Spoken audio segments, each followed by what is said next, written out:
ابو سلمہ اور اس کے تمام ساتھی قنات کے ایک طرف سے گزر کر گھڑ سوار کے استقبال کے لیے آگے چلے گئے۔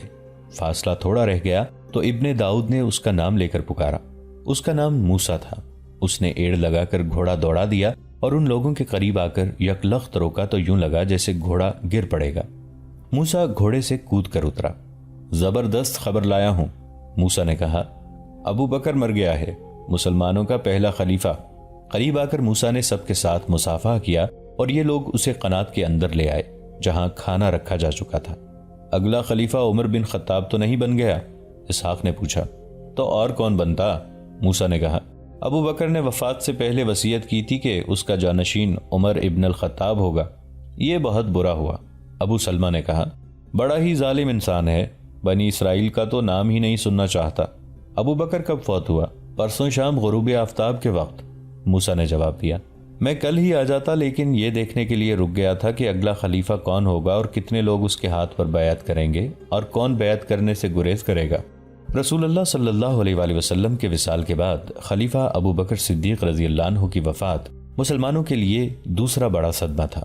ان کی وفات 23 جمادی الاخر 13 ہجری بمطابق 22 اگست 634 عیسوی غروب آفتاب کے وقت ہوئی تھی۔ مدینہ کے لوگ یہ خبر سنتے ہی گھروں سے نکل آئے۔ عورتیں بھی خلیفہ اول کے گھر کی طرف دوڑ پڑیں۔ ان کی سسکیاں اور ہچکیاں نکل رہی تھیں۔ ہر عورت اس طرح غمگین اور ماتم کنا تھی جیسے اس کا اپنا باپ فوت ہو گیا ہو۔ ابو بکر صدیق رضی اللہ عنہ نے اپنی زندگی کے آخری دنوں میں ہی عمر ابن الخطاب رضی اللہ عنہ کو اپنا جانشین نامزد کر دیا تھا۔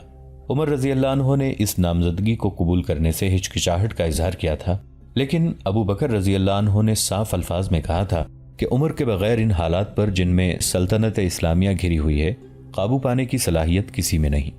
اس دور کی تحریروں سے پتہ چلتا ہے کہ عمر رضی اللہ عنہ بڑی ہی روح کش ذہنی کیفیت میں مبتلا تھے۔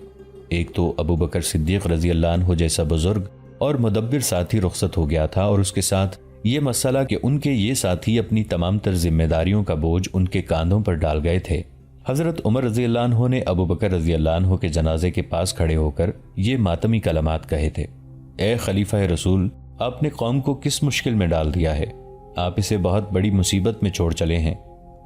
آپ جدا ہو گئے، اب کیسے ملنا ہوگا۔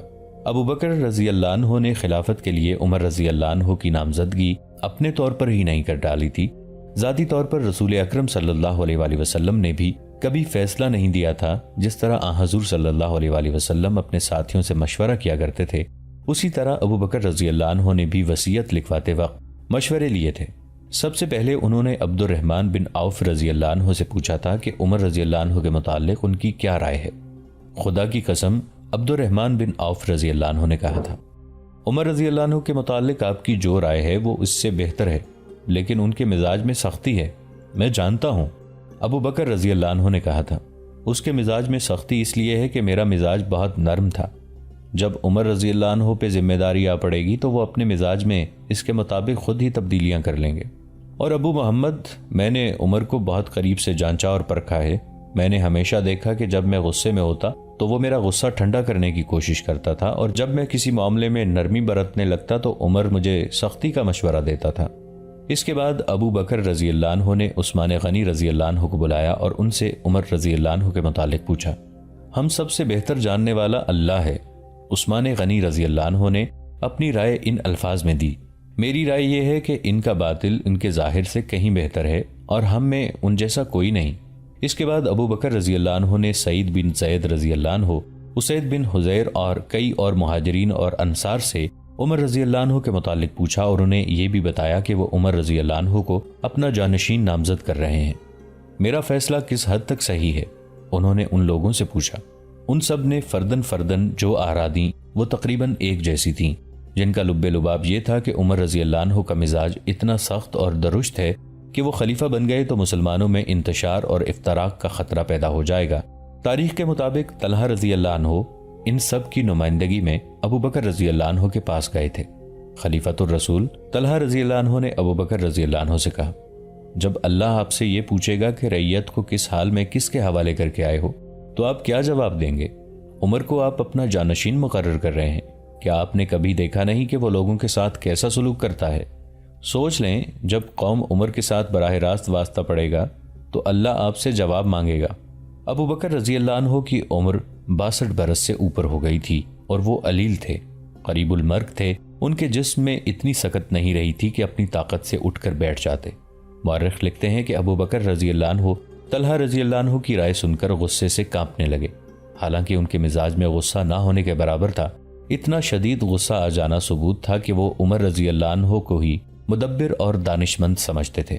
مجھے بٹھاؤ، ابو بکر رضی اللہ عنہ نے غصے میں کہا تھا۔ ان کے ایک عزیز نے انہیں سہارا دے کر بٹھایا۔ کیا تم مجھے اللہ سے ڈراتے ہو؟ ابو بکر رضی اللہ عنہ نے غصے سے کانپتی ہوئی آواز میں کہا، میں نامراد ہو کر مروں گا اگر میں تم پر ایک ظالم کو مسلط کر کے جاؤں اور یہی میرا توشہ یا آخرت ہو۔ میں اللہ سے کہوں گا، اے اللہ، میں تیرے بندوں پر اس شخص کو اپنا جانشین مقرر کر کے آیا ہوں جو تیرے رسول صلی اللہ علیہ وآلہ وسلم کی امت میں سب سے بہتر تھا۔ ابو بکر رضی اللہ عنہ کی آواز نقاہت کی وجہ سے بہت نحیف تھی، جو صرف قریب بیٹھے ہوئے ایک دو آدمی ہی سن سکتے تھے۔ اور میری بات سنو طلحہ۔ ابو بکر رضی اللہ عنہ نے طلحہ رضی اللہ عنہ کو اپنے قریب کر کے کہا، جو بات میں نے کی ہے وہ اپنے پیچھے بیٹھے ہوئے آدمیوں کو بھی سنا دو۔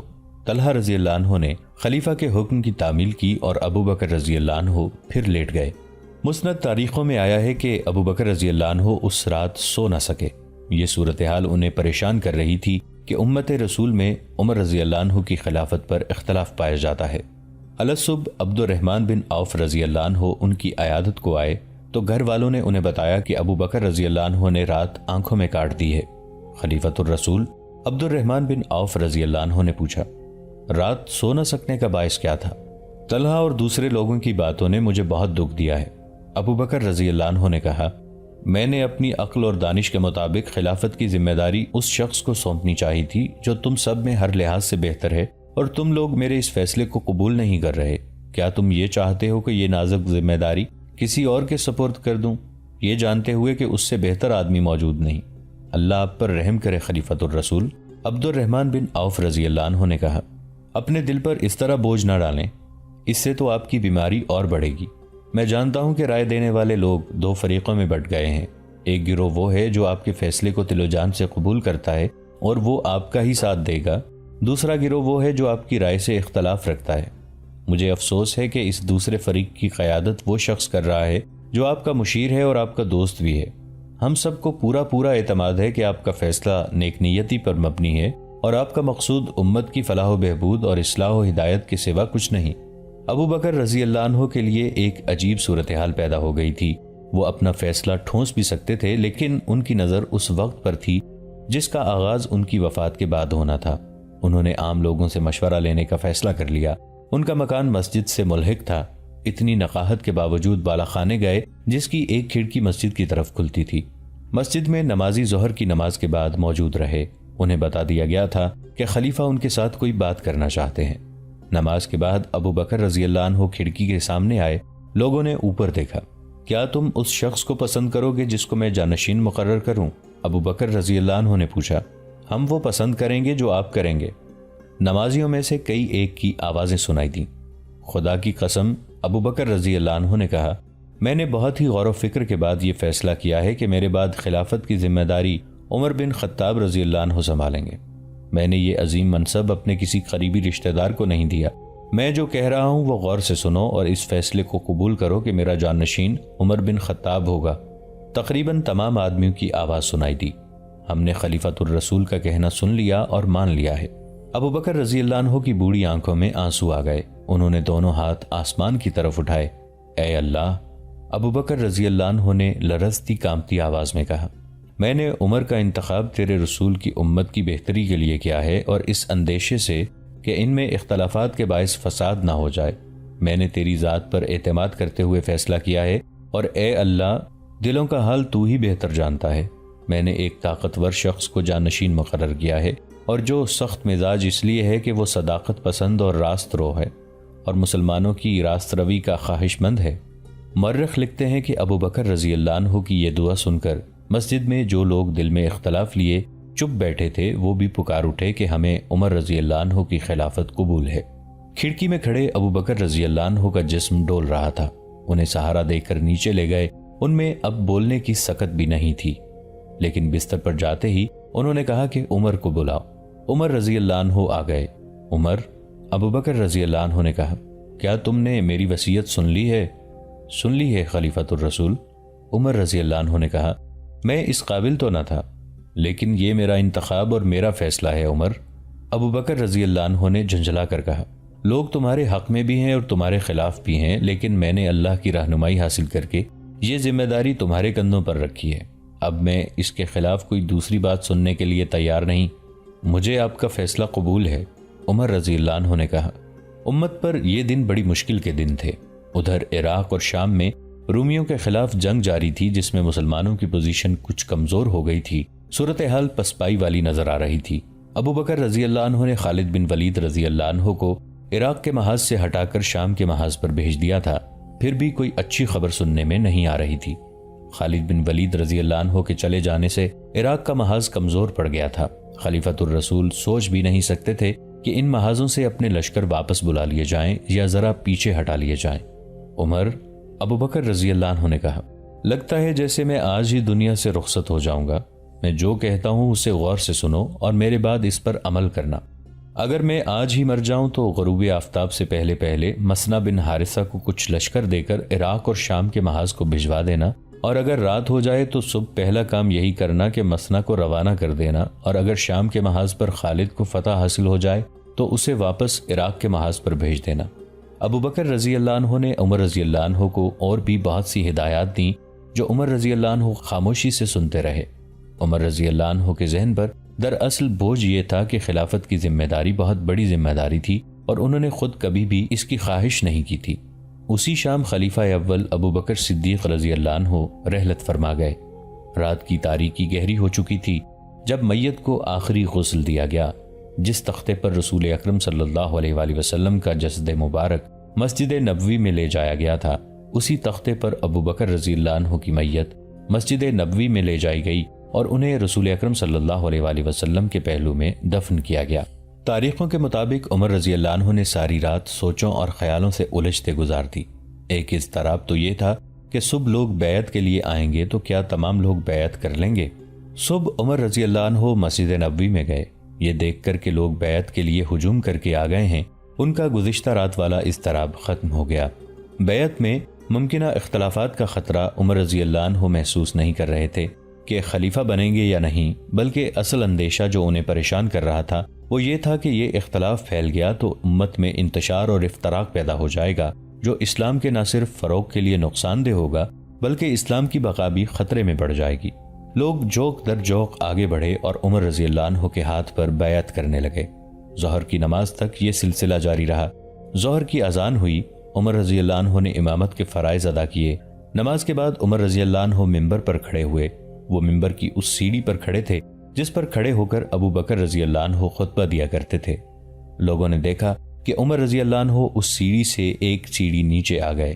اس پر کھڑے ہو کر پہلے اللہ کی حمد و ثنا میں چند کلمات کہے، پھر رسول اکرم صلی اللہ علیہ وآلہ وسلم پر درود بھیجا، پھر ابو بکر رضی اللہ عنہ مرحوم کی خوبیاں اور ان کے کارنامے بیان کیے اور اس کے بعد خطبہ شروع کیا۔ یہ خطبہ آج تک تاریخ کے دامن میں لفظ بلفظ محفوظ ہے۔ اے لوگو، میں تم ہی میں سے ہوں، تم جیسا ہی ایک انسان ہوں۔ اگر مجھ میں خلیفۃ الرسول کی حکم دولی کی جرت ہوتی تو میں یہ ذمہ داری کبھی قبول نہ کرتا۔ مجھے معلوم ہوا ہے کہ لوگ میرے مزاج کی سختی سے ڈرتے ہیں اور میری درستی کی وجہ سے مجھے پسند نہیں کرتے۔ کچھ لوگ یہ بھی کہتے ہیں کہ عمر اس وقت بھی ہم پر سختی کرتا رہا ہے جب ہمارے سروں پر رسول اللہ صلی اللہ علیہ وآلہ وسلم کا سایہ موجود تھا، اور پھر وہ اس وقت بھی ہم پر سختی کرتا رہا جب ہمارے اور اس کے درمیان ابو بکر رضی اللہ عنہ حائل تھے۔ لوگ کہتے ہیں کہ اب کیا ہوگا کہ جب ہمارے معاملات اسی کے ہاتھ میں ہیں۔ جو کوئی بھی یہ کہتا ہے وہ ٹھیک کہتا ہے۔ مجھے رسول اللہ صلی اللہ علیہ وآلہ وسلم کی مصاحبت کا شرف حاصل ہے۔ میں رسول اللہ صلی اللہ علیہ وآلہ وسلم کا غلام اور ایک ادنا نوکر تھا۔ آپ صلی اللہ علیہ وآلہ وسلم کی نرمی اور رحم دلی میں آپ کا کوئی ثانی نہ تھا۔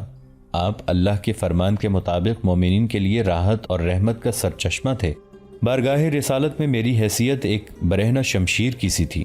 جب رسول اللہ صلی اللہ علیہ وآلہ وسلم چاہتے مجھے نیام میں ڈال دیتے اور جب چاہتے مجھے بے نیام کر دیتے۔ میں رسول اللہ صلی اللہ علیہ وآلہ وسلم کی بارگاہ میں اسی حیثیت میں رہا اس دن تک جس دن اللہ نے آپ کو یاد فرمایا اور اپنے ہاں بلا لیا۔ حضور صلی اللہ علیہ وآلہ وسلم آخر وقت تک مجھ سے خوش اور مطمئن رہے۔ میں اللہ کا لاکھ لاکھ شکر ادا کرتا ہوں کہ حضور صلی اللہ علیہ وآلہ وسلم مجھ سے خوش رہے، اور یہ ایسی سعادت ہے جس پر میں ساری عمر فخر کرتا رہوں گا۔ حضور صلی اللہ علیہ وآلہ وسلم کے وصال کے بعد آپ کی خلافت ابو بکر صدیق رضی اللہ عنہ کے سپرد ہوئی۔ کیا کوئی ابو بکر کے تحمل، نرمی اور کرم نوازی سے انکار کر سکتا ہے؟ میں ان کا بھی خادم اور معاون رہا۔ میں اپنی سختی کو ابو بکر رضی اللہ عنہ کی نرم مزاجی میں جذب کر دیا کرتا تھا۔ میں ایک برہنہ تلوار تھا جسے ابو بکر رضی اللہ عنہ نیام میں ڈال لیتے تھے، یا کسی بہت ہی ضروری کام کے لیے مجھے نیام سے نکال کر استعمال کرتے تھے۔ میں اس حیثیت میں پوری فرمانبرداری سے ان کے ساتھ رہا تھا، یہاں تک کہ وہ بھی ہم سے جدا ہو گئے، اور میں اللہ کا لاکھ لاکھ شکر ادا کرتا ہوں کہ ابو بکر صدیق رضی اللہ عنہ آخر وقت تک مجھ سے خوش اور مطمئن رہے، اور اس سعادت پر میں بھی فخر محسوس کرتا ہوں۔ اور اب اے لوگو، تمہارے معاملات اور دیگر تمام احوال کی ذمہ داری میرے کندھوں پر رکھ دی گئی ہے۔ میں تمہیں یہ باور کرانا چاہتا ہوں کہ میرے مزاج کی وہ سختی جس سے تم نالاں تھے اب نرمی میں بدل گئی ہے، لیکن یہ بھی سن لو کہ ان لوگوں کے لیے میری مزاج کی سختی قائم رہے گی جو مسلمانوں پر ظلم اور زیادتی کرتے ہیں۔